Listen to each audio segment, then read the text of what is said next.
thought I'd start off by showing you a slide of the university where I work. This is University of the Western Cape. This is the student hall.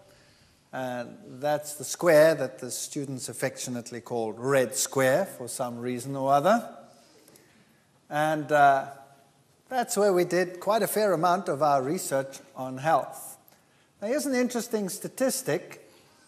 When you compare the UK with Japan, you will see that in the 60s, Japan didn't know colorectal cancer as we know it in the West. And as time progressed, so colorectal cancer increased in Japan. Now, this is amongst men, whereas in the 60s, colorectal cancer was quite prevalent in Western society. Now, in the 60s, they would teach that the Japanese must be genetically different to everyone else, and that's why they didn't get these diseases as readily. But as we went into the mid-80s, the Japanese had caught up. So obviously the genes changed within those few years, right? Or maybe something else changed. Or when we look at the women, it's the same sort of scenario. Also a catching up. The women were lagging a little bit behind the men. The men seemed to change more rapidly than the women, but it's the same basic trend. So what we have is a change in disease occurrence within a nation in a period stretching over just 15 years. Now, what has changed? Obviously, it's not only genes that run in a family, but diets run in a family as well. And what had happened is that Japanese society was adopting Western lifestyles, imported mainly from the United States of America, like many things, and so they bore the same sort of diseases. If we look at the 10 leading afflictions that cause death in the United States, in 1995, the number one killer was heart and blood vascular diseases. The second one was cancer, and then came chronic lung diseases, accidents, pneumonia, diabetes, HIV, suicide, liver cirrhosis, kidney failure, and all the other possibilities in between, from infectious diseases to you name it. But the two top killers, obviously, were heart and blood vessel diseases. And if you look at the causes of what caused them, then it gets even more interesting. So almost 1 million people died in that 1 year from heart vascular diseases, and over 500,000 on cancer. And then there was a reduction as we go down the list. So AIDS, not very prevalent. Those two were the top diseases. And looking at the reasons or the underlying factors, poor diet and inadequate exercise is the number one cause of those diseases in the world. Tobacco was the number 2 cause, alcohol the number 3, and then come the infectious diseases. And these infectious diseases are largely transmitted by what we eat as well. So the first 4 causes have to do with lifestyle. That's quite incredible. Then come toxic agents, firearms, sexual behavior, motor vehicles, and illicit drugs. So obviously, if we could change our lifestyles, that would make a very, very big difference. Obviously, from what we saw, 7 factors to longevity, no smoking must be quite high up on the list. Number 2, we need enough rest. Sleep 7 to 8 hours. Few people actually do that. And eat breakfast regularly. We'll be talking about that some more as we go along, what the benefits are of eating breakfast. People in a busy lifestyle tend to skip breakfast because they haven't got time. They're rushed in the mornings and they make lunch and dinner their main meals. No eating between meals. That is a very important criteria. If you don't eat between meals, you don't have to start the process all over again. Leads to much fermentation. We'll deal with that issue as we go along. Maintaining a proper weight is important. Exercising regularly and moderate or preferably no alcohol, those would be the factors that science has lifted out as the main ones leading to longevity. Here's an interesting statistic. How many patients are killed by their cures? This is a study that's being done all over the world. This particular article comes from a scientific magazine, and it deals with the United Kingdom. If you can see over here, 70,000 deaths and cases of serious disability in England each year from what? Prescribed medication. That makes prescribed medication the number 3 killer in the industrialized world. So number 1 killer is heart vascular disease, number 2 killer is cancer, and the number 3 killer in the world, in industrialized countries, prescribed medication. That's not drug use, prescribed, what the doctors prescribe. So incompatibility and medication can lead to death. So it would be a wise idea if one lived healthily and didn't have to consume all this stuff. Sometimes medication is absolutely essential in order to survive. Like an antibiotic when you are seriously ill can save your life. A wrong one can kill you. So sometimes one doesn't have much choice. But if you were healthy and you could avoid many of these things, that would be the best of all. A very important factor in modern research is free radical research. Free radicals are charged particles or charged chemicals which create oxidative damage. And we can mop them up by having the right components in our diets. Vitamin pill fails to fend off cancer. This was an article in the New Scientist magazine. Taking a supplement of beta-carotene, for example, is not equivalent to eating a diet that is rich in fruit and vegetables. Now, what does this actually mean? You see, people today live fast lifestyles, and they know that their vegetables are good for them. We always tell the kids, now eat your broccoli, and the kid says, bah, I don't want to eat my broccoli. Eat your carrots, and the kid says, bah, I don't want to eat my carrots. And so we have this problem. And in a fast food lifestyle where you don't have the healthy foods, the obvious thing is to say, give me a supplement. Just give me a tablet. And then I can eat whatever junk I like, and I will take it as a supplement. And so the cancer societies of the world realized that what was preventing disease, let's say in a healthy society, was their regular intake of foods, particularly yellow foods that are rich in beta-carotene. And so they thought, well, obviously beta-carotene is the agent that prevents cancer. And so they made a tablet with beta-carotene and decided to sell it to people as a preventative for cancer. And the first test they did was to give it to people that smoked. And they sold these things as anti-cancer foods. Fortunately, you still have some laws in this country and other countries where they say you cannot make a claim that something will prevent cancer without scientific proof that it actually will do so. That makes sense, doesn't it? So what they did is they told the companies that they cannot state on their product, this will prevent cancer. You first have to prove that it prevents cancer. So 2 studies were done in the world, a Finnish study and a Correct study, where they gave extracted beta-carotene to patients, to smokers, to prevent lung cancer.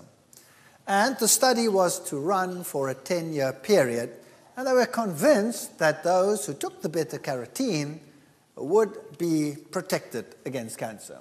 Well, they stopped the Finnish study after some 8 years because they started realizing something very strange.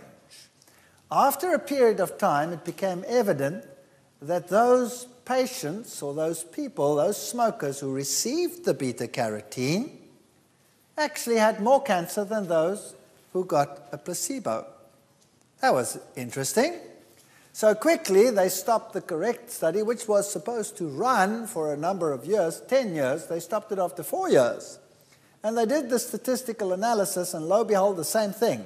After just 4 years, it was very evident that those who received the beta-carotene had a higher incidence of cancer than those who didn't. Oops! So the tablet didn't do the trick. And this was a serious issue. So the magazines and the medical articles came out. Here's one in a German news magazine. Gefährliches Beta-Carotene, dangerous beta-carotene. And it will cause major problems and actually lead to an increased incidence of cancer. Well, why does this happen? Obviously, beta-carotene is good for you, because everybody knows that people with diets rich in beta-carotene are less likely to get cancer. See, the problem lies in the enhancement of activity through a combinations of natural foods. In normal foods, you have combinations of E's and C's and other compounds. So if you bite into a carrot, you get lots of beta-carotene, but you also get lots of flavonoids, another group of compounds that can increase the reducing capacity of a vitamin 20 to 50-fold. That means that if you have a positive side effect of these nutrients, that they act as antioxidants themselves and also boost the activity of whatever you are taking. So basically, if you want to have vitamin E, the best way to take it is in a food that is rich in vitamin E. So for example, wheat germ oil is very rich in this product. 1 teaspoon, 83% of your recommended daily allowance. Sunflower seed oils, all the seed ones are rich in vitamin E. And they even list margarine. We'll come to these later. Blueberries are quite rich, mustard greens, soybeans, and wheat germs.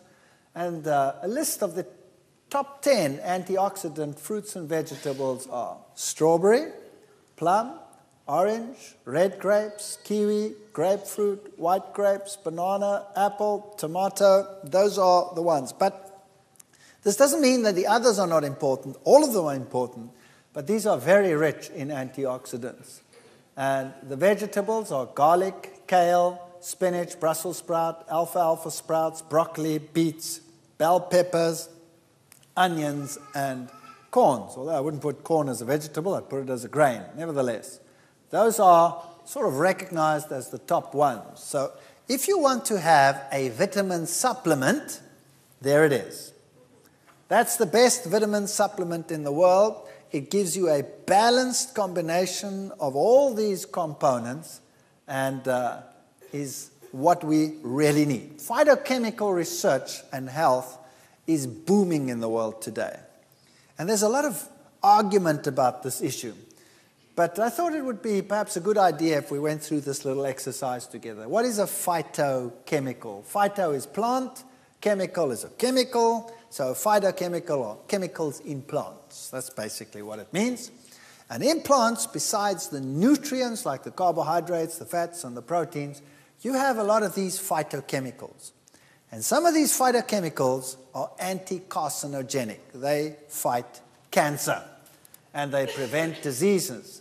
So phytoestrogen, for example, is a very important phytochemical. And many plant foods contain phytoestrogens. Now, don't get confused. A phytoestrogen is not the same as a normal estrogenic hormone in the female. Women produce estrogen, the female hormone, and men that consume phytoestrogen won't suddenly become effeminate. Definitely not. These chemicals are similar to estrogens, but they're not the same. Now, a woman, for example, in menopause will have all kinds of symptoms that are debilitating. And so she will go to the doctor, and the doctor will prescribe hormone replacement therapy. Isn't that right?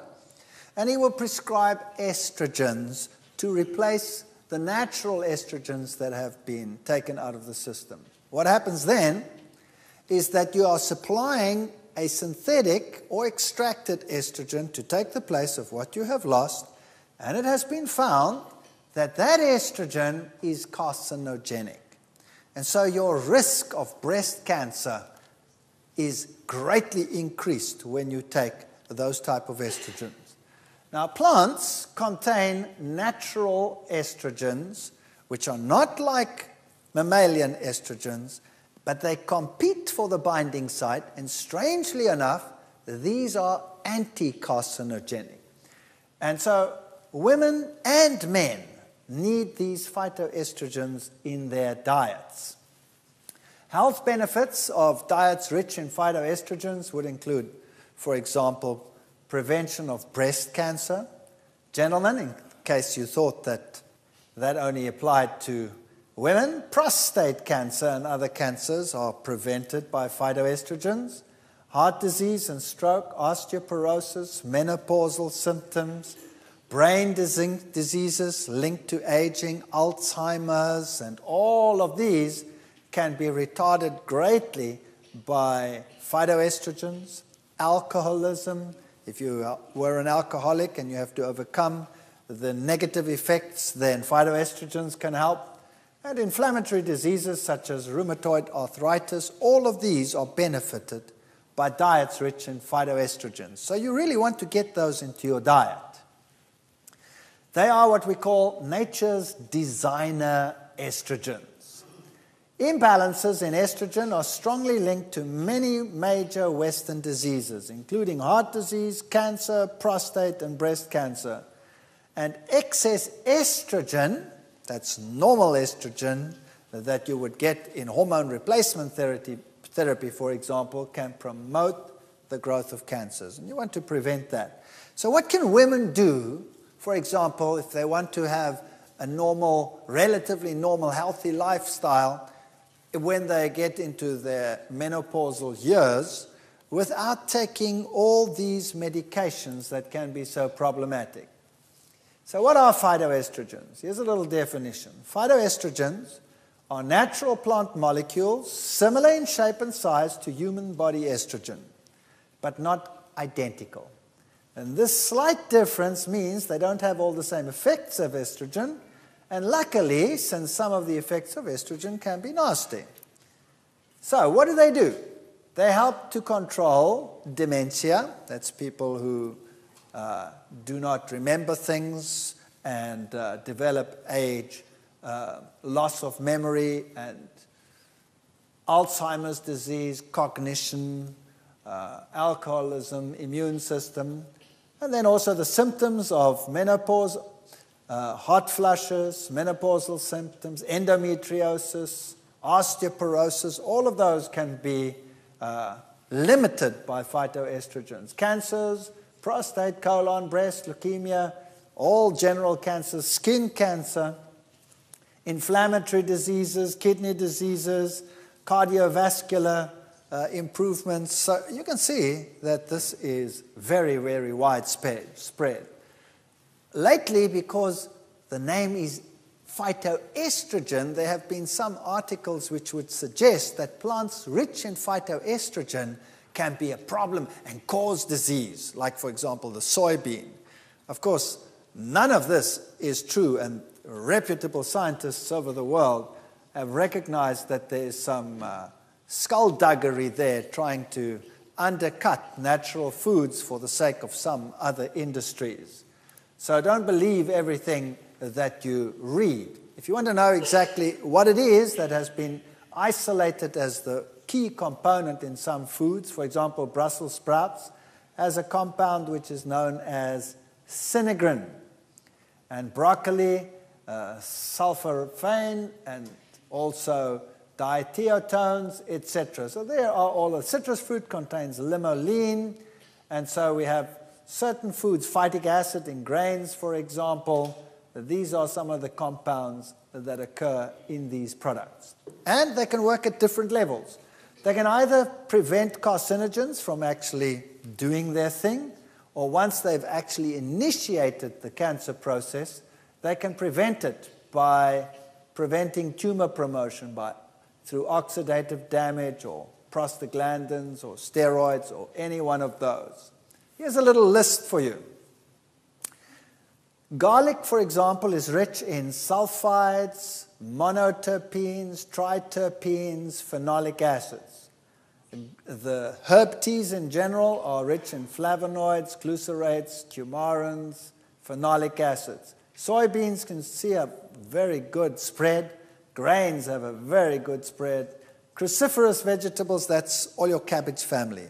Cabbage and broccoli and Brussels sprouts and all of those are one of your best anti-cancer foods. In fact, if it wasn't for the cabbage, the Germans wouldn't exist anymore. And your umbelliferous vegetables, that's your carrots and your celery and your parsley, and all of those are also very, very rich in these foods. So yes, garlic is, for example, number one on the list of it in terms of power.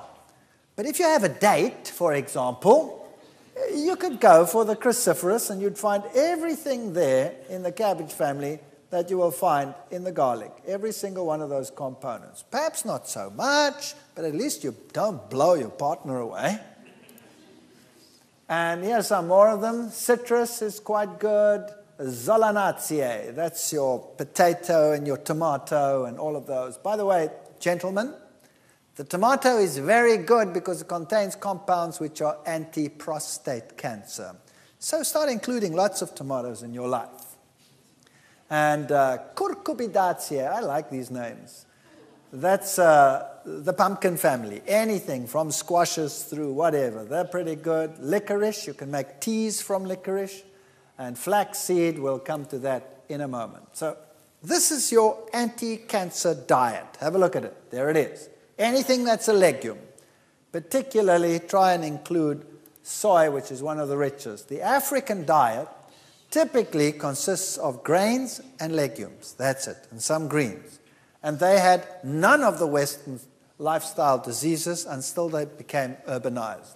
So here are your grains and your legumes in a typical African market, none of those diseases. Today, one of the worst cases of sudden increase in disease in the world is found in urbanized Africa. Nuts and seeds, sprouts, these are anti-cancer foods. There's your anti-cancer garlic. This is potent anti-cancer food. Anything that you see on that list and that list and that list, all of it is anti-cancer food. Can you see none of it looks like a tablet? That means you'll actually have to start doing things with food rather than substituting with a tablet. And learn to start living life with these foods. So the high anti-cancer foods are garlic, cabbage, licorice, soybeans, ginger, and carrots, celery, and parsnips. The medium ones are onions, herb teas, turmeric, citrus, whole wheat, flax, brown rice, tomatoes, eggplants, peppers, and all of the rest of the cabbage families beside cabbage itself. And then you can add there some of your grains and your condiments. So here's a summary of findings. Phytoestrogens and breast cancer. There's a wealth of evidence that phytoestrogens are protective against breast cancer. And here's a little graph for you in terms of prostate cancer. And breast cancer is very similar. This is the incidence of prostate cancer in China, South Korea, and Japan, as opposed to the UK, Australia, and the USA. It's pretty bad, eh? So, wow, would one like to get prostate cancer? It's not a very nice cancer to have. So what's the difference? Why does China have such a low incidence, South Korea and Japan, and the Western countries look like that? Bowel cancer, high intakes of soybeans and tofu give an 80% reduced risk of cancer of the rectum and the lower bowels. 80%. Phytoestrogens can reduce the number of crypts, those are the little places that become inflamed and eventually form little tumors. Phytoestrogens may be effective only in blocking the early rather than the late stages. So you want to start having a lifestyle as soon as possible. And kids must learn to like these things. This is an interesting study that was done on skin cancer.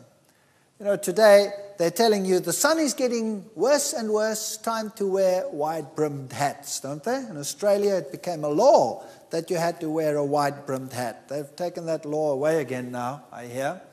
Now, why is that? Because people are getting more and more cancer. Here's what happens. Phytoestrogens can protect against the harmful effects of UV from the sun. In a study performed by the US Army, it was found that rats exposed to lethal doses of X-rays all survived if they were fed phytoestrogens in their diet, whereas those eating regular food all died. So the phytoestrogen genistein blocks the growth of skin cancer cells called B16 melanoma cells in mice. So here is a substance in the food that prevents skin cancer, and you can get it from soy foods. Remember this one over here. We'll talk more about genistein. Genistein is a very important component. It is as good in many cases as hormone replacement therapy that you get from the doctor. Estrogens have a protective effect on the brain. Alzheimer's disease. There are two main types of Alzheimer's. Early onset, which strikes anywhere from the age of 30 to 70. I know someone who's just 40 years old who's got Alzheimer's disease, and you have to pen him in. He's like a child. He'll get undressed and he'll start walking down the street naked. It's pretty bad. And he's only 40 years old, and he was a headmaster of a school. And appears to be genetic. It often runs in family. More commonly, Alzheimer occurs late in life. It's more sporadic. And it is about 1.5 times more common in women than in men. And it seems to be more common in people living in urban rather than rural areas. Why? It's a diet question. Now, why is it more common in women than in men? You see, women have high estrogen levels. And then when they get older, when they start going into menopause, estrogen levels drop. They crash. And then they get the menopause symptoms, and then they get hormone replacement therapy from the doctors, which are carcinogenic. And the whole idea is actually very detrimental. Now, because their hormone levels drop so low, the protection that the brain needs, estrogens, is removed, and they're more prone to Alzheimer's disease. Men also have estrogen. We have everything a woman has. We just don't have the high levels that a woman has. But the man's estrogen level doesn't drop throughout his lifetime. It stays relatively constant. So we don't have that time period when we get old, when estrogen levels suddenly drop. And that's why men have a protection against Alzheimer's disease. Cancer of the uterus, there's a 54% reduction if you have foods high in phytochemicals. Stomach cancer, regions in Japan that have high tofu intake, for example, have the lowest rates of stomach cancer. If they eat a lot of salted fish, for example, they have high incidence of cancer. If they eat a lot of tofu, they don't have the cancer. It also boosts antioxidants, for example, vitamin C and vitamin E. Phytoestrogens also work as antioxidants, and they prevent us from making the bad kind of cholesterol known as LDL cholesterol. So, very, very good. It also improves the flexibility of the blood vessels. In your blood vessels, there are muscles and all kinds of layers, and the blood vessel has to remain flexible. As you get older, it gets impregnated with fats and it gets less flexible. Well, if you have phytoestrogens in your diet, you can even get back to your normal responsiveness. So normally, as you get older, because the blood vessel gets less and less flexible, your blood pressure starts rising. If you have lots of phytoestrogens in your diet, your blood pressure can stay low. And that's very, very nice to have a low blood pressure. Low blood pressure that is detrimental is one when you get up, you're dizzy, you don't know what's going on. But a low blood pressure where you don't get dizzy means your blood vessels are still flexible. That's good. Phytoestrogens also help bone. Like estrogens, they make bone-dissolving osteoclasts less active. You have two types of cells in your bone working. The one is an osteoblast that builds calcium into the bone. The other one is an osteoclast that takes calcium out of the bone. So if you have phytoestrogens in your diet, the ones that break down the bone become less active, and so you don't lose as much calcium from the bone. Menopause, reduced hot flushes, dryness of the reproductive tract, cholesterol levels, bones, skin condition, brain function, all of these are helped by phytoestrogens. 70% drop in estrogen levels when a woman goes into menopause. And so they get hormone replacement therapy, as I said, which has many side effects. And I would like to do a little quiz with you now to see how well you fare in terms of your phytoestrogen diet. Now, I do this with my students at the university when I run through this course with them, and you'll be surprised at how they fare. I'll tell you afterwards. So if you have a piece of paper, has anybody got a piece of paper or pen or something? Just make a note and let's see how you fare. Make a little home test. All right, we have to do this test fairly. That means it's either all or nothing. Do you use soy milk in place of dairy milk each day or almost daily on cereals and in cooking? If the answer is yes, you get 5 points. If the answer is no, you get 0. Okay? And be honest. Do you eat soybeans or foods made from soybeans, such as tofu, soy burgers, soy hot dogs, anything made from soy, on average 3 or more times a week? If you do, you get 5 points. If you don't, you get 0. Okay? 3, do you eat other legumes, such as chickpeas, lentils, red kidney beans, navy beans, or food prepared from these, such as hummus, dal, any one of these, on average 3 or more times a week? If you do, you get 2 points. If you don't, you get 0. Now, here's an interesting one. Do you eat linseeds?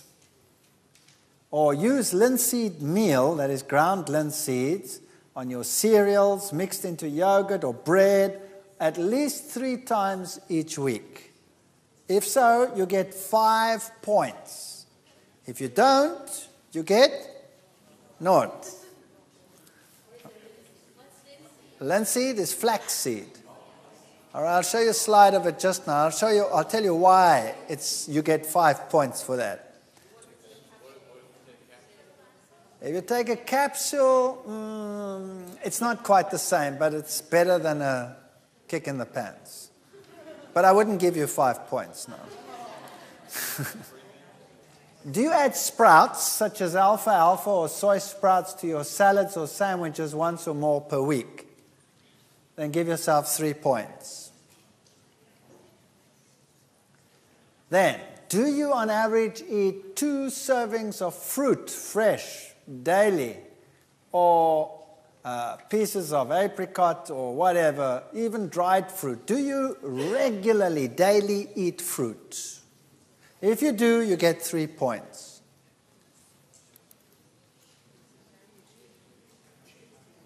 And then, do you on average eat at least 5 servings of vegetables of a variety of colors each day?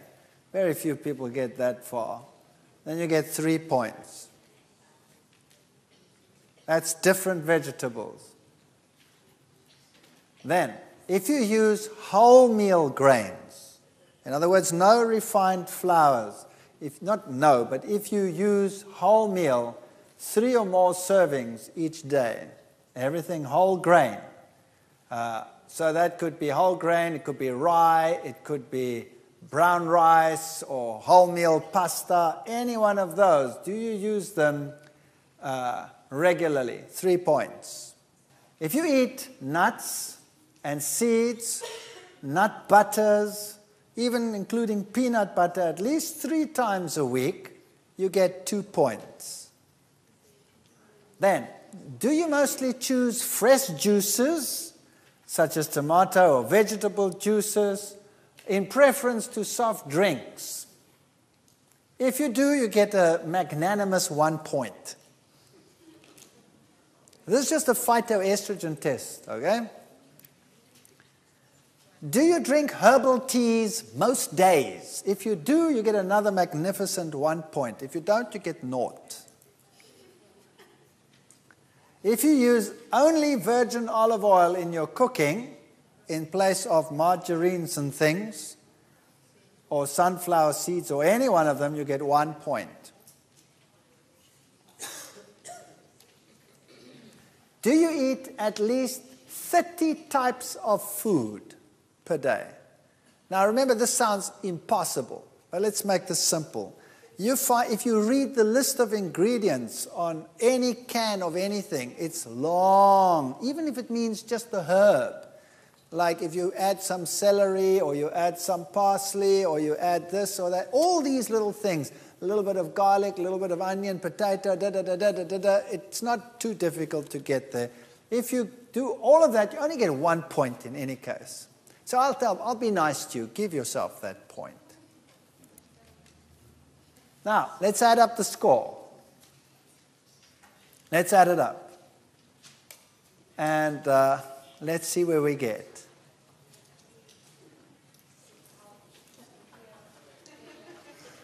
All right, let's see what happens. Who in this audience gets between 26 and 35 points? All right, there are 1, 2, 3, 4, 5, about 6 or 7. Who fall into the second category? 16 to 25 points. There are quite a few that go up there. That's pretty good protection. If you fall into those categories, you're pretty good. If you fall between 6 and 15, are there some here? Don't be shy. Yes. That's not so hot. Anybody between 0 and 6? Yeah. Guess what the average is for a typical secular university class like I have? I have about 450 students I had in my class. Guess what the average was for all of them? Under 3. So all fall into this category. Every single one in the world out there. That's pretty bad. Now, I'm talking here to a society that should be health conscious. And so we had some in there, we had some in there, and we had quite a lot in there, and we even had quite a few in there. Right? So there is a lot of room for improvement here.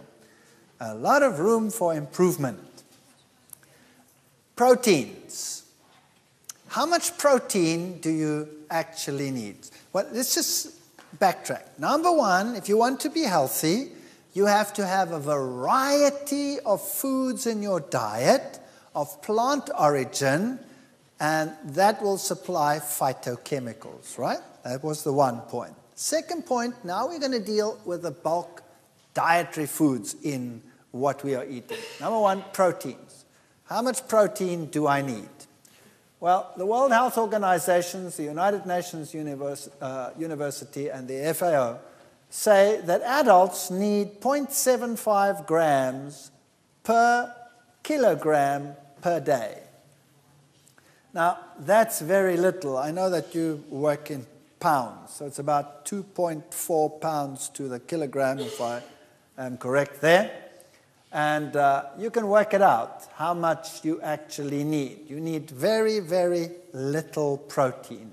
But mankind actually consumes vast quantities of protein. And anything that you consume more than you need becomes a problem. I'll tell you why. Because protein contains nitrogen. And when you break down a protein, you build it into your body as your own proteins. That's fine. But if you eat more protein than your body needs, you cannot store it. We cannot store protein. We can only store fats and carbohydrates. So we will have to change the protein we eat into a fat or a carbohydrate. That means we have to split out the nitrogen, and it gets split out as ammonia, which is toxic, and we convert it to urea, and we have to get rid of that through the kidneys. But it's a toxic substance. And if we have too much protein in the diet, that means we put a toxic load on our system. So better not to eat too much protein and rather eat more carbohydrate. Now, what does the world teach you? That if you have a lot of carbohydrate, you're going to get what? Fats. Is that true?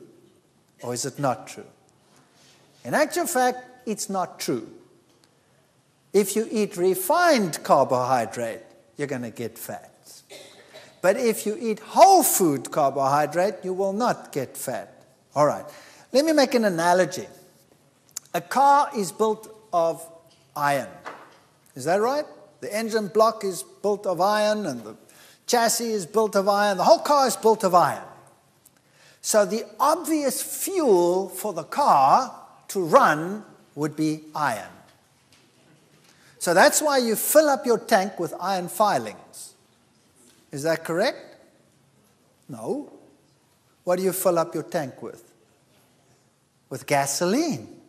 With gasoline. Because you're going to burn that. Now the same applies to the human body. The human body, the structural component is protein. So you're built up largely of protein. Now you don't want to run on protein. You want to run on carbohydrate. That's the fuel of the body. And when you burn the fuel in the body, you produce carbon dioxide and water. The water is useful to you. The carbon dioxide, you go, and it's gone. Right? Whereas if you burn protein, you get all these accumulated toxins in your body, these harmful compounds. Your ammonia has to be converted to urea. That may not get too high a concentration, or else you will die. The sulfur in the protein has to be built out. That creates sulfate, sulfuric acid, so you're creating an acid system. You have to neutralize that by releasing calcium from the bone. You are creating problem after problem by eating too much protein. Whereas if you eat carbohydrates as fuel, you don't have that problem. If you eat refined carbohydrates, you have a problem, as we will see in a moment. So which proteins are better, plant proteins or animal proteins? Which one do you think? Well, you see, when I first started doing research on this, I applied for a research grant to show that there was a difference between plant and animal proteins in terms of their effectiveness. And guess what? They turned down my request because they said a protein is a protein is a protein. Doesn't matter what you eat. It won't have an effect. When you digest it, you'll get amino acids and you make whatever you want out of that. And I argued, no, it's not like that, because the ratio of amino acids in a plant is going to be different to the ratio of amino acids in an animal, but they didn't buy that. And so by some chance, we managed to get into a research project where we could actually test this and prove it and go back to the research committees and say, and then they started funding it. That was fun. And today, this is common knowledge. Here's an article in the American Journal of Clinical Nutrition. A high ratio of dietary animal to vegetable protein increases the rate of bone loss and the risk of fracture in postmenopausal women. Women in the highest quintile of ratio of animal to vegetable protein had nearly 4-fold greater risk of fracture compared with women with low ratios. Independent of other risk factors including age, calcium intake, weight, estrogen use, smoking, alcohol use, and total protein intake. So if you were to consume animal proteins, you were at least 4 times as bad off as when you were consuming plant proteins. Now, this publication came out in 2001. We actually started this a lot earlier. Why? Because certain amino acids, for example, are rich in sulfur, like this one over here, cysteine and methionine. And if you have lots of those, and animal proteins have a lot of those, you place a tremendous acid load on the system.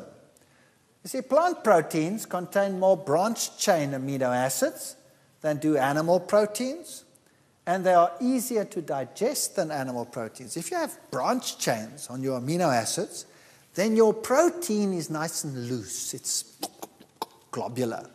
If you have non-branched chains, you have a very compact protein. And in order to digest that compact protein, you have to punch it out. So you have to create a far more acid system in your stomach, for example, in order to do that, to unwind that protein so that your enzyme can start cutting it up. So, for example, if you had to have a diet high in protein but plant proteins, the pH in your stomach would never go lower than 4.5. If you put an egg in your stomach, it drops to 1.5. That's battery acid. Do you know that American society and Western society in general, their favorite product to buy and the number one product to buy is an antacid? Isn't that right?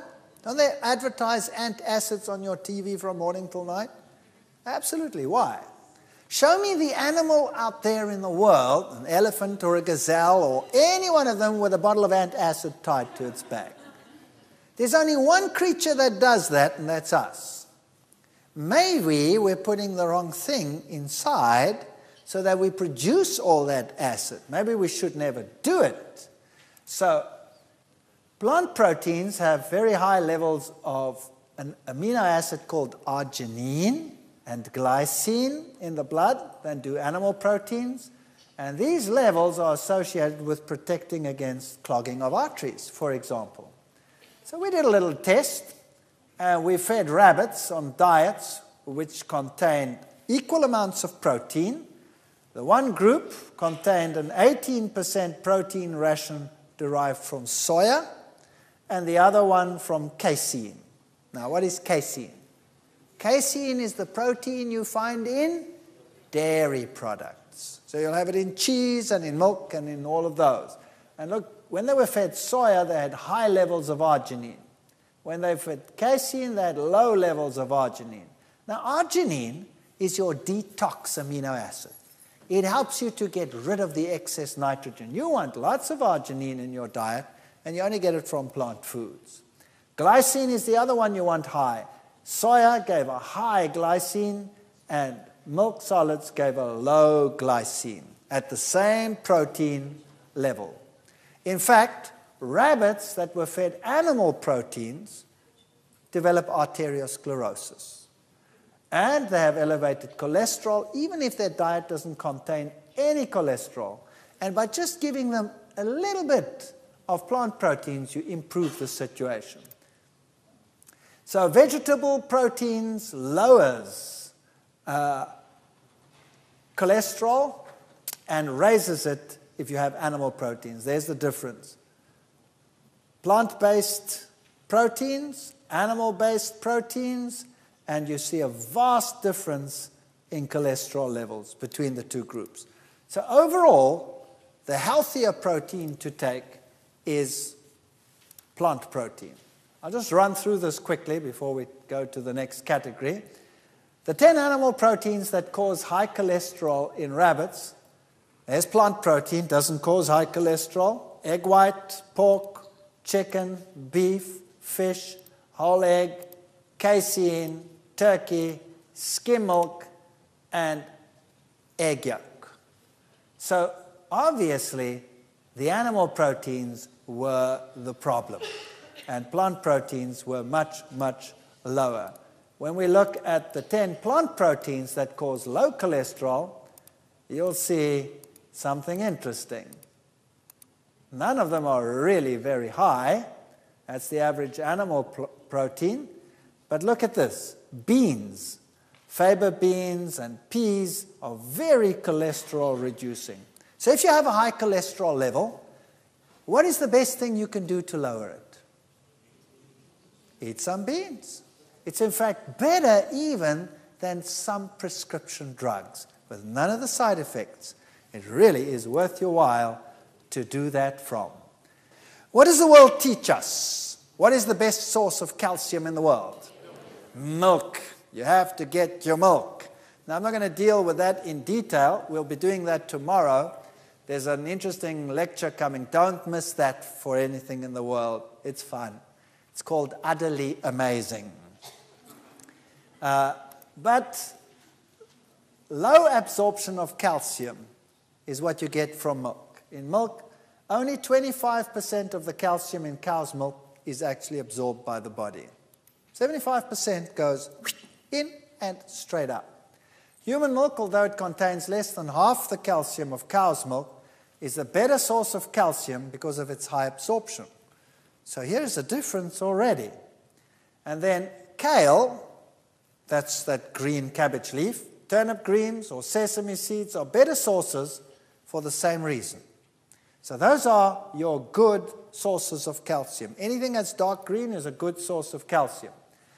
Have a look at the acid loads in food.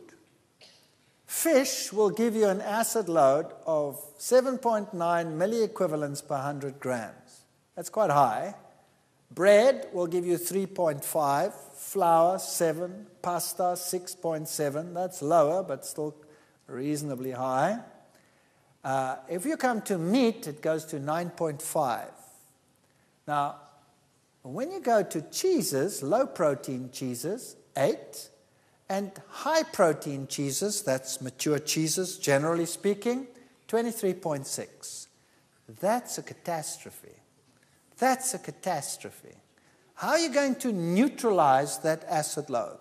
The answer is fruits and vegetables give a negative acid load, so that is positivizing. But unfortunately, the body reacts to acid in one way only.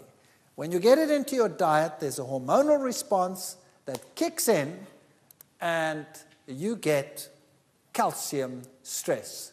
So here is average urinary pH when you fed rabbits soy versus casein. This is an experiment that we did. And you'll see that soy gave you a far more alkaline urine than casein. I actually had my students go out and do a test. I made them test the acidity of saliva and of urine of vegetarians, non-vegetarians in the society, and I made them also test Rastafarians. Rastafarians are vegetarians who believe in their religious ritual that they must use a lot of marijuana and drugs, but they're vegetarian. And we found something very fascinating. All the vegetarians had an alkaline urine, and the non-vegetarians had an acid urine. And the vegetarians had an alkaline saliva, but not the Rastafarians. They had an acid saliva from the dope that they were taking. And the meat eaters had an acid saliva. So they were acidic from the word go. Total fecal calcium. When you fed these rabbits foods, the ones that were on casein, that is the protein in dairy, that went straight through, out. So they didn't absorb it if there was casein in the diet.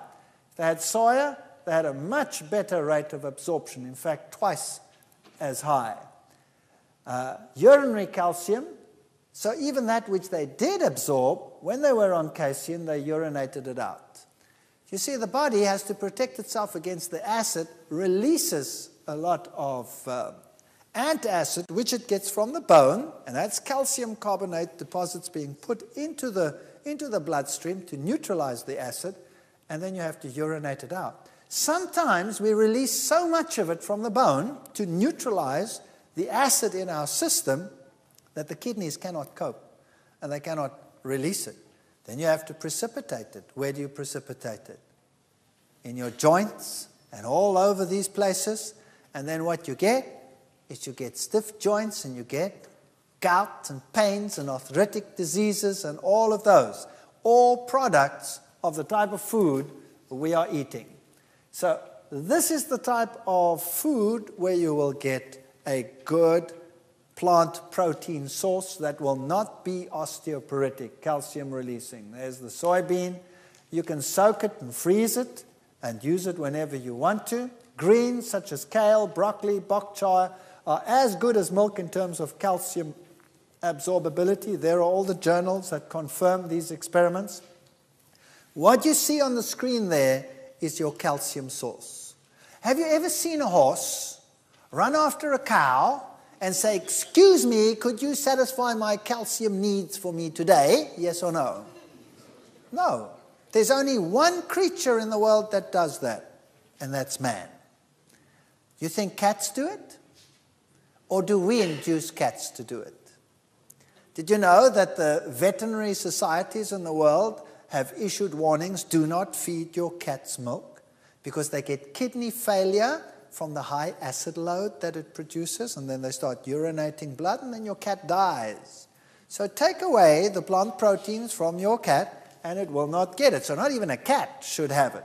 But humans, well, who cares? They can have it, right? So these are your calcium sources. Now, let's have a look how phytoestrogens help bone. Like estrogens, as we said, the osteoclasts become less active. So a woman is not likely to get osteoporosis while she is in the flower of her life. But when she goes through menopause, that's when the trouble starts. Isn't that right? And later on, when they fall, they break their hips. Now, there's a compound that you would like to get, and that is the compound genistein. You find it in soybeans, but somewhere else also. That suppressed the activity of the bone-dissolving cells. So you want to have that in your diet.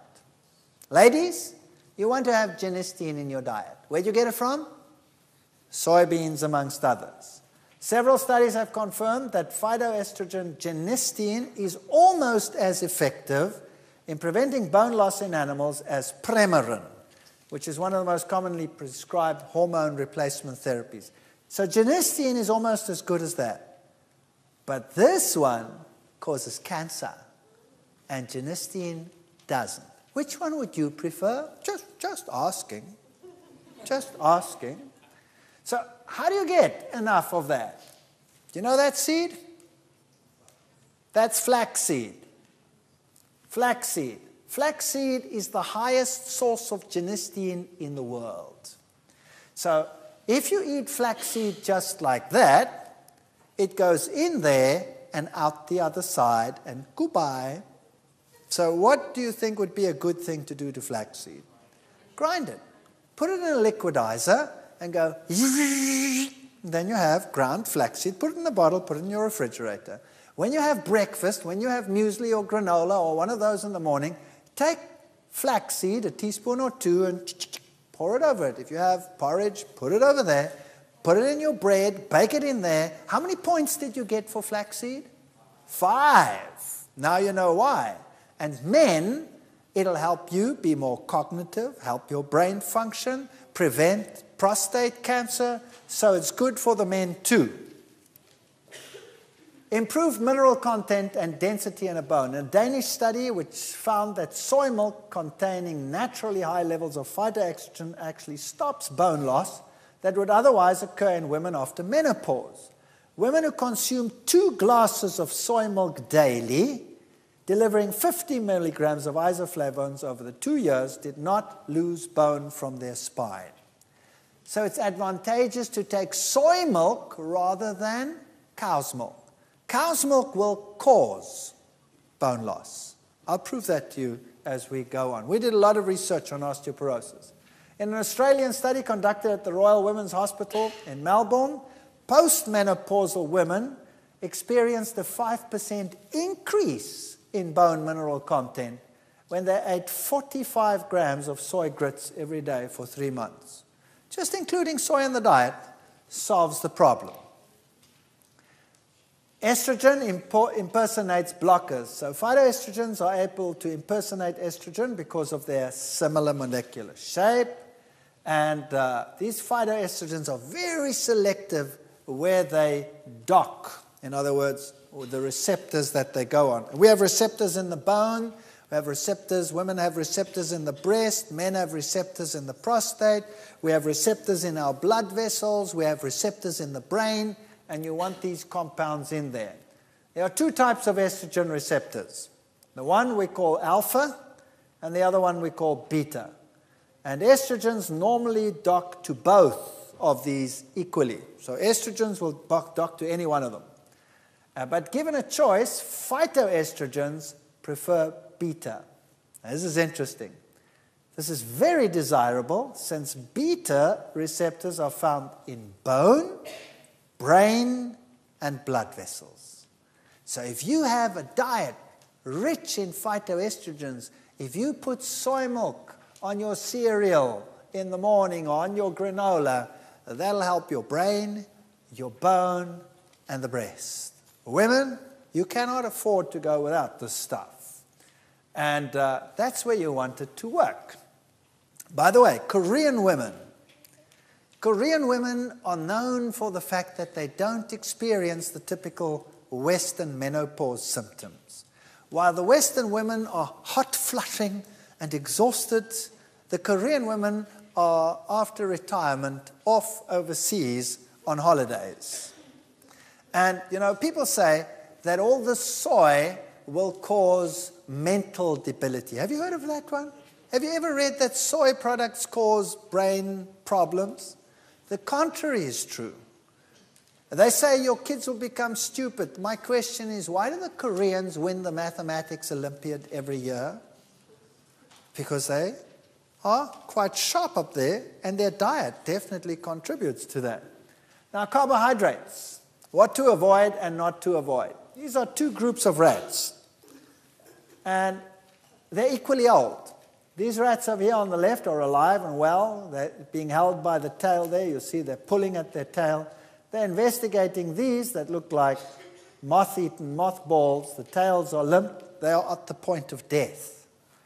Now, what's the difference between these two groups? They're equally old, and they ate exactly the same food. But this group over here lived only half as long as this group on the left. What was the difference? One difference alone. The group on the left got as much food as it needed.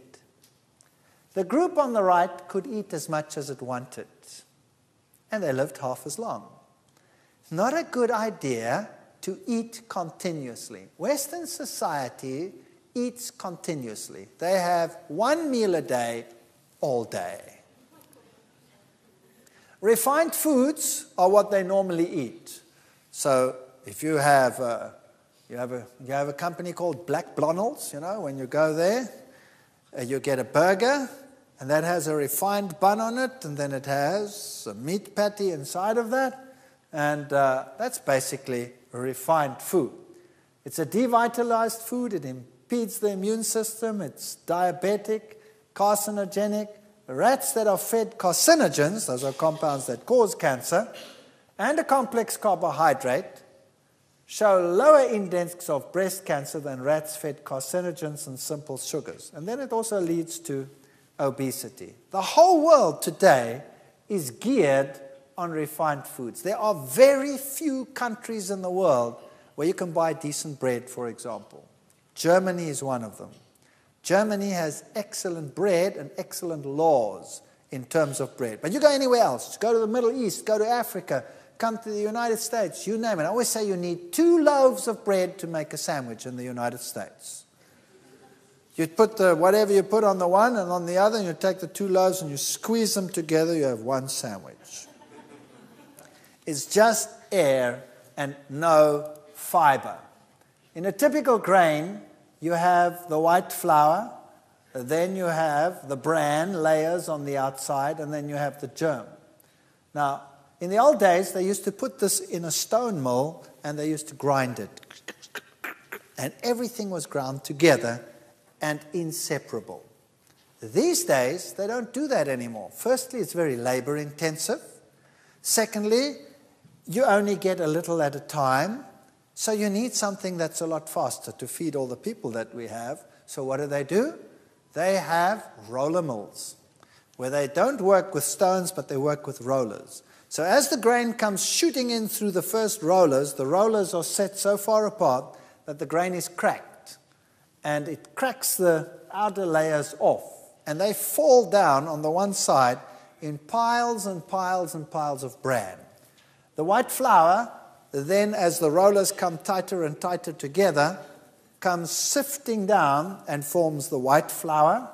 And the germ, which contains the oils and the vitamins, like vitamin E, for example, and all of those, and the vitamins that are required in both of these layers to actually digest what's in the middle, like the vitamin B5, for example, in the bran, helps to digest the endosperm. Those fatty germ layers, they stick to the rollers because they're full of fat. And then they have scrapers on the rollers which scrape that off, and it comes off later as a big clump. And that's called the wheat germ. So now they have 3 packages, which you never had in the old days. You had 1 flour, stone ground, with all of those components in. Now you have 3.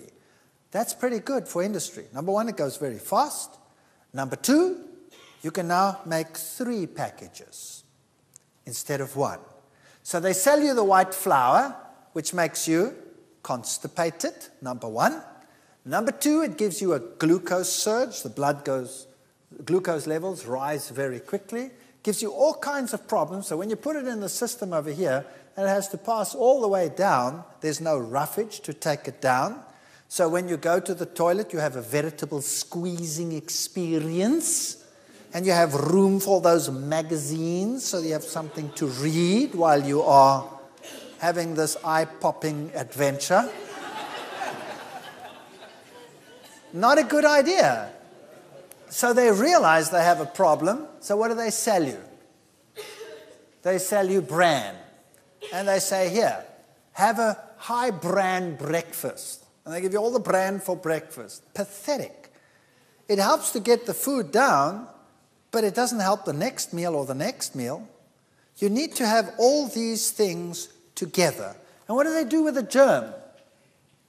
They put it into the creams and into the shampoos, and they say, put it on your head and on your skin. And when you erupt in all kinds of pimples and boils and carbuncles and varuncles, you put it on the outside. Why are you erupting in the first place? From the toxin that's on the inside. So we have all kinds of solutions for this terrible problem. And junk food is bad news. A gut feeling. If you thought junk food would merely make you fat, think again. You could also be fattening a hungry mass of alien gut bacteria that may repay you with bowel disease or even cancer. So, the study shows that meat consumption rises from 60 to 600 grams per day. Sulfates, that's what we spoke about, in the urine, double. That causes calcium loss. And sulfites in the feces increases tenfold. Now, what does that mean? Right, in your intestine, you have certain bacteria. And you want to have healthy bacteria. Do you remember they always tell you that if you run low on bacteria, what should you eat? Yogurt. Now, what type of bacterium do you have in yogurt? Lactobacteria. Now, after you are weaned, you don't need lactobacteria. You're not supposed to have lactose. Which animal still consumes lactose after being weaned? None. But lactobacteria are better than no bacteria. So they say that's how you augment it. But that's not what you really want. The type of bacteria you want is known as a methanogen. Those are the healthiest ones. There's a big study done at the Dunn Nutrition Center at Cambridge University. So let's say you're eating your proteins and your carbohydrates, and then you have bacteria that help ferment these things, and they produce various compounds. Now, the most common compound that you would find is the carbon dioxide production and the hydrogen production. That's if you have a lot of carbohydrates in your diet. If you, however, have animal proteins in your diet, you get a lot of sulfurs forming, like I've explained. Now, that changes the bacteria. Bacteria that can handle the sulfur are called sulfate-reducing bacteria. So if you have a high meat diet, you will have a lot of those bacteria in your gut. If you have a high plant diet, you will have a lot of methanogens in your diet, in your intestines. Now, when they break down the products, they produce a gas, which is methane. So if you have these, they will produce sulfides, which are toxic and cause cancer. Now, there's one way of telling which one of those you actually have. Methane is explosive, but it's generally odorless, right? Whereas the sulfur ones contain, well, this noxious sulfur compounds. Have everybody ever dropped a stink bomb? That's hydrogen sulfide. It's pretty smelly. So if you are feeling airy one day, notice the aromatic experience, and that'll tell you what type of bacteria you largely have in your intestines. You can be explosive and odorless, that's fine. Sometimes if you eat abnormally or in between meals, you will also have acid production and you'll also have a shift in bacteria. To have a healthy gut, get methanogens in there. And if you explode, so what? Nobody will notice if it's silent. Here is colon cancer and mortality. This is roughage in the diet. And notice the more roughage you have in the diet, the lower the incidence of cancer. So you want that roughage to be in your diet. If you don't, you get what we call diverticulosis.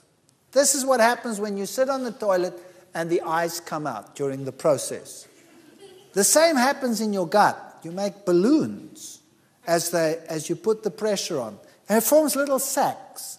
And eventually those sacs fill up with debris, and it can't get back, so it just hangs there, and then it gets inflamed and infected, and later you get colon cancer, and you get sick, and you're a big problem.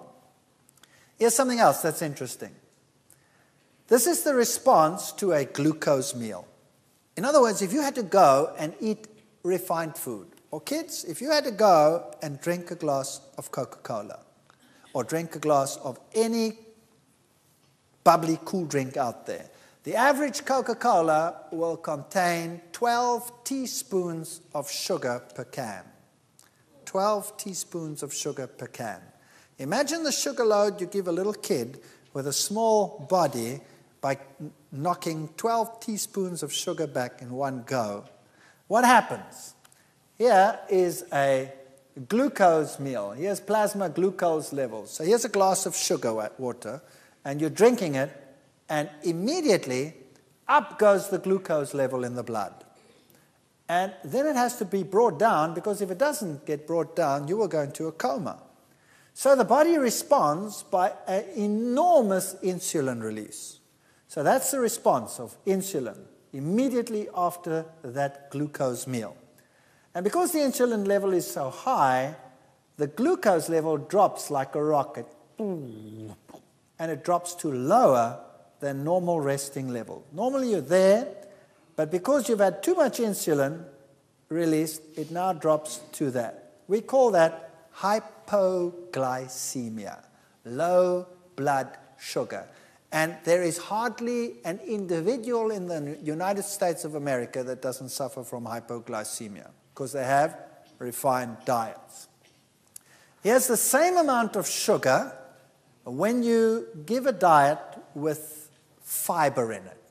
So if you take that same amount of sugar and you added some oatmeal gum to that, or if you take a fruit juice which contains pectin, for example, which is a fiber, that fiber holds on to the sugar.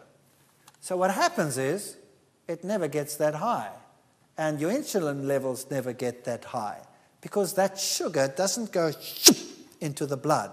The fiber holds it in the gut, and as the food goes down the gut, so it releases it slowly, little by little by little. And the end result is insulin doesn't go so high, it stabilizes, and at the end of the process, you have about the same level as you had in the beginning. See? No hypoglycemia. Now what happens when you're hypoglycemic? Firstly, you get nervous, and then you crave something to eat, because you also get a sugar craving. And that's why you keep on noshing between meals. Now, I always tell my students, you will not come to my class after you've had a glass of Coke. You might as well stay outside. And you're not going to write exams for me if you ever drink a glass of Coke, because I will not take an excuse. I went blank. I couldn't remember anything. They always do that, right? Why they go blank? Because this is what happens.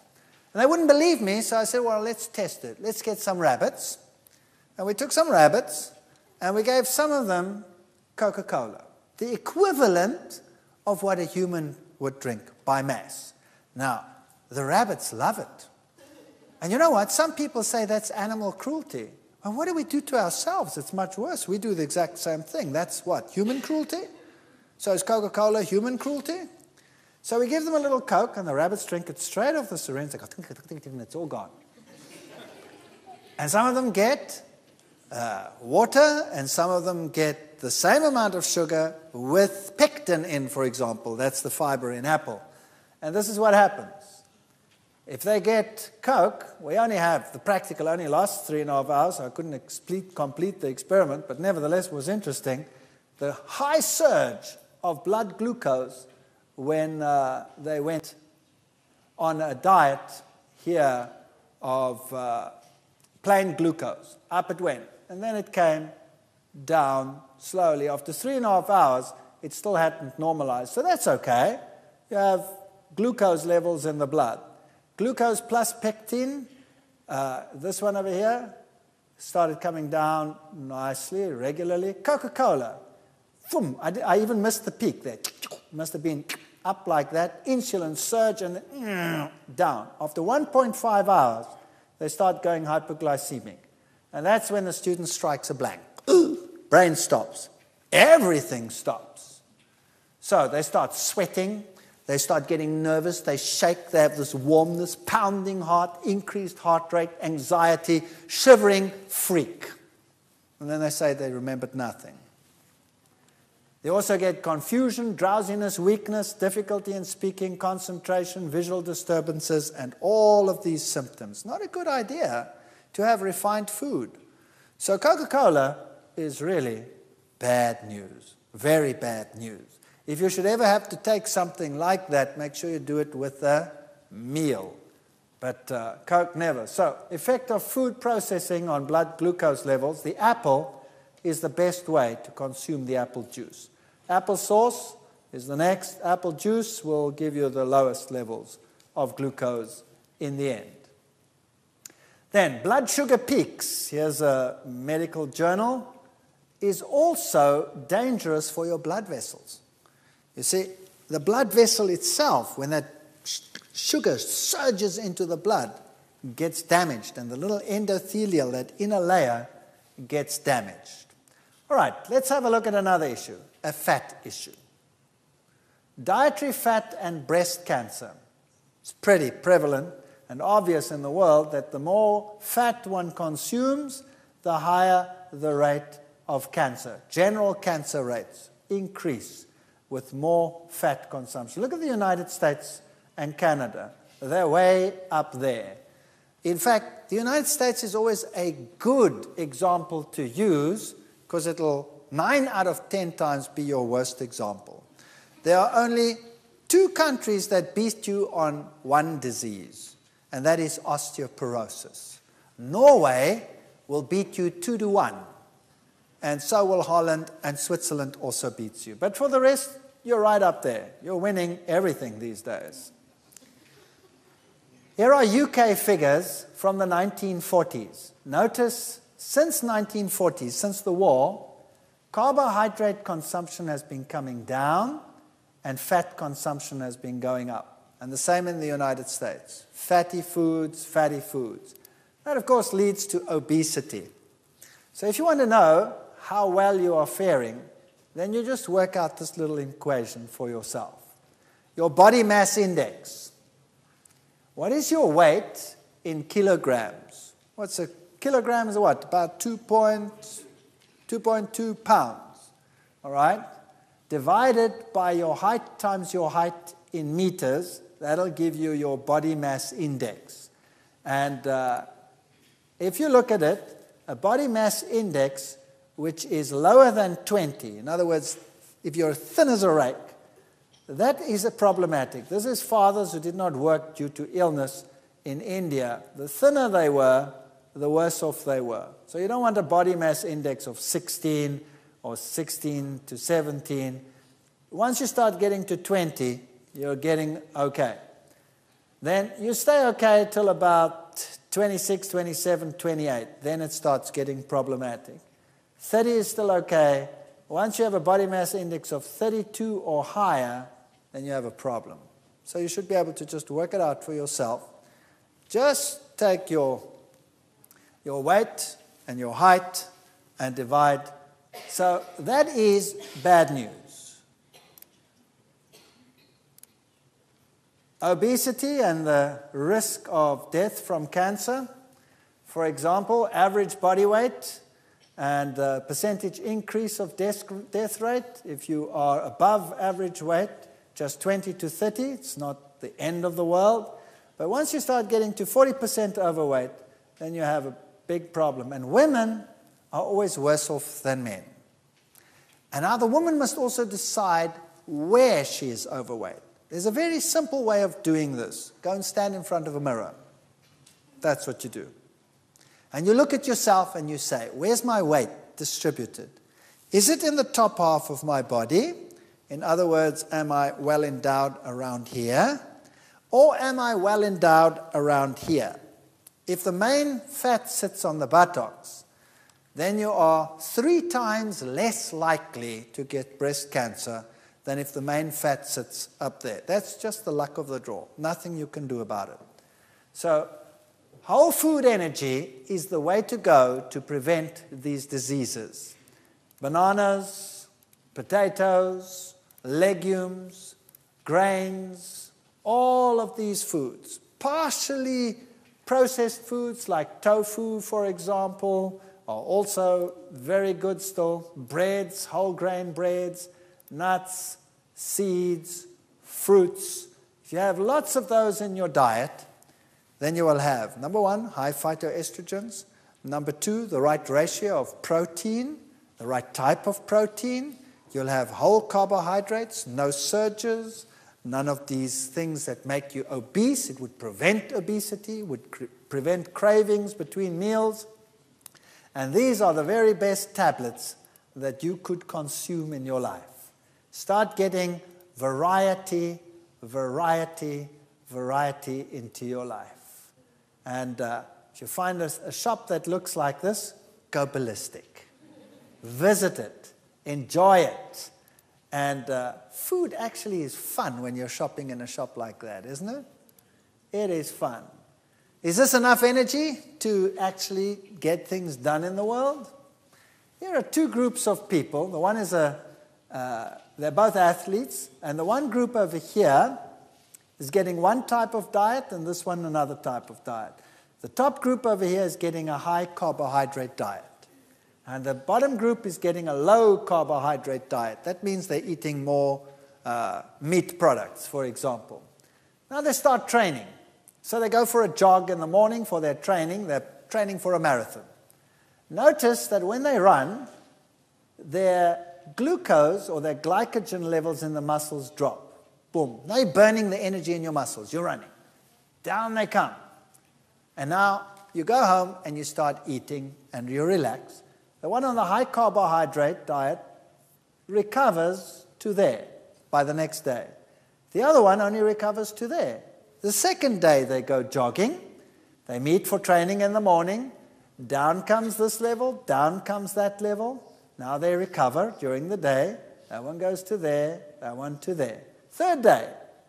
Can you notice that the gap between the two is getting bigger and bigger and bigger?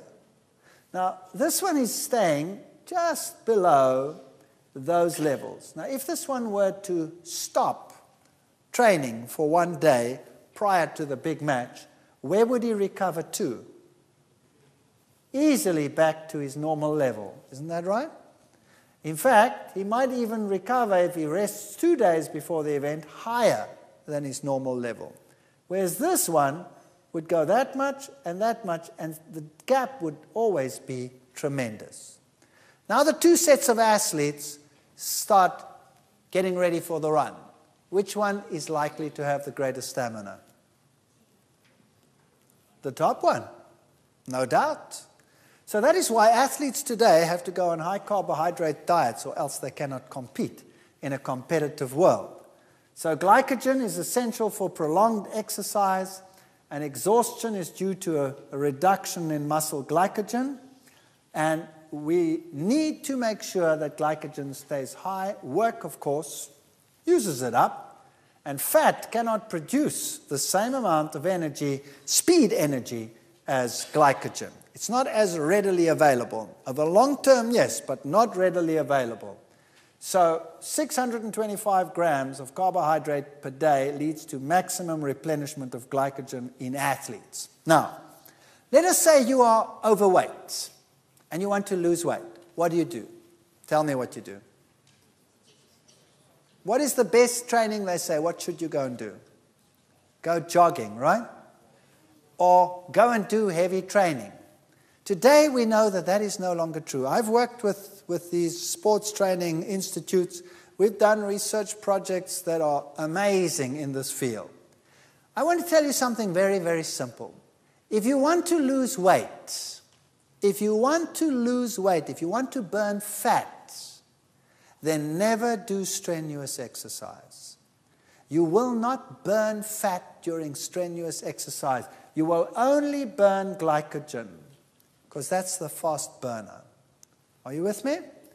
If you are going to go for a heavy run to lose weight, you will lose glycogen, which you will recuperate with your food. You will not lose 1 ounce of fat. If you want to lose weight, what must you do? You must walk. Go for walks. And walk so fast that you never have to pant. That's how fast you must walk.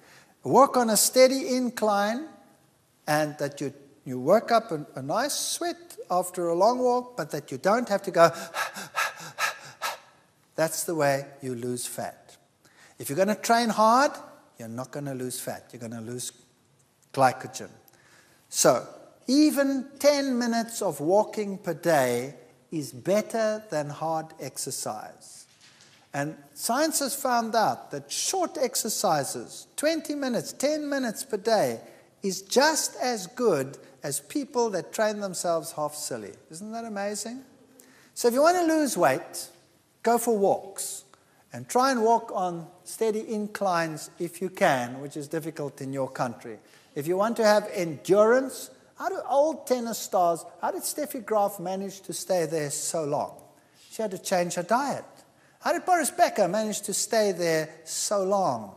How did Carl Lewis manage to stay there so long? They all changed their diets. They all went on to vegetarian diets with plant power to animal power. Plant foods give you more endurance, more energy, more power than any other food. If I didn't have the diet that I have, I would not have the stamina to do what I do.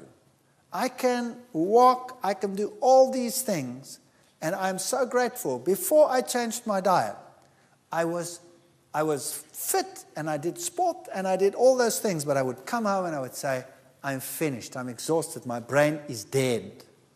And I used to have that dull feeling from the diet that I had. I never have that feeling anymore. And that's because I concentrate on whole foods, and I suggest you do the same.